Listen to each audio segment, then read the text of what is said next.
আসসালামু আলাইকুম বন্ধুরা, আজকের রেসিপি ব্লগে আপনাদের স্বাগতম। আর আজকের রেসিপি হাঁস। আর আমি রেসিপিটা কীভাবে বানাবো, কেমন বানাবো দেখতে হলে ভিডিওর মাধ্যমে থাকবো।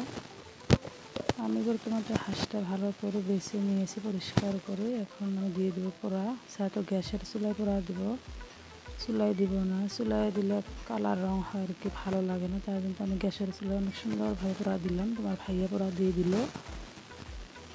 আমার বাছা তো শেষ, এখন কেটে নিব। আমার কাটা কেটেও শেষ। সুন্দরভাবে তোমার হাঁসটা অনেকটা তেল লবণীয় আছে, অনেক ভালো লাগে। সেখানে আমি কেটে নিলাম, এখন ধুয়ে পরিষ্কার করে নিলাম, অনেক সুন্দর করে পরিষ্কার করে দিলাম। আর ছায়াতে আজকে আমি বাটা মশলা ব্যবহার করব, কোনো গুঁড়া মশলা ব্যবহার করব না।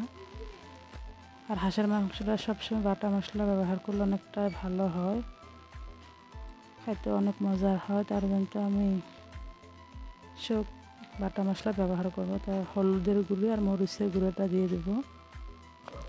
তাহলে আমার গুঁড়ো দেওয়া সব শেষ। এখন ভালো করে মেখে চুকে মেরিনেট করে ধুয়ে দেবো 5 মিনিটের পর্যন্ত।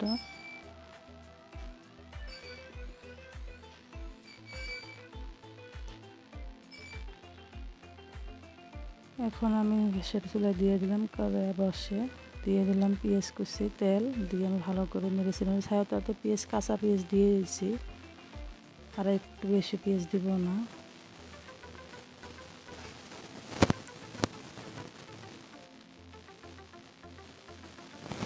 তোমাদের ভাইয়া সুন্দর করে দিছে কড়াইয়ের মধ্যে, আর আমি ছায়াতে ক্যামেরাটা ধরছি।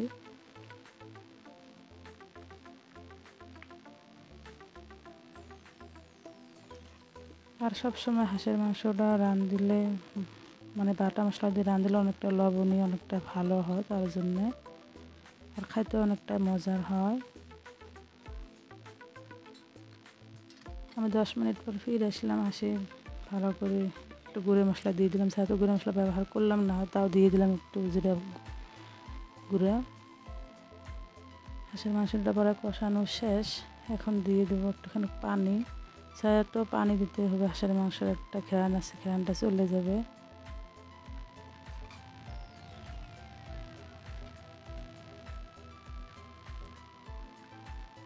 আর অনেকটা বৃষ্টির আবহাওয়া হয়ে আছে, বৃষ্টি আসার সম্ভাবনা।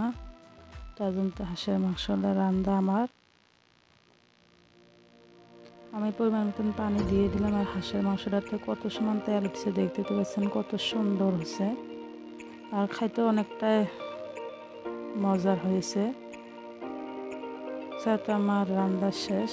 এখন তোমাদের ভাইয়াকে আমি ভাত দিব।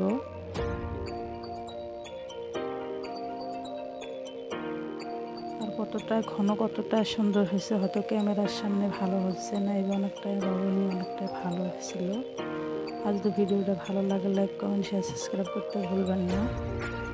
আর আজকে আকাশটা অনেকটাই সুন্দর, দেখতে অনেকটাই ভালো লাগে।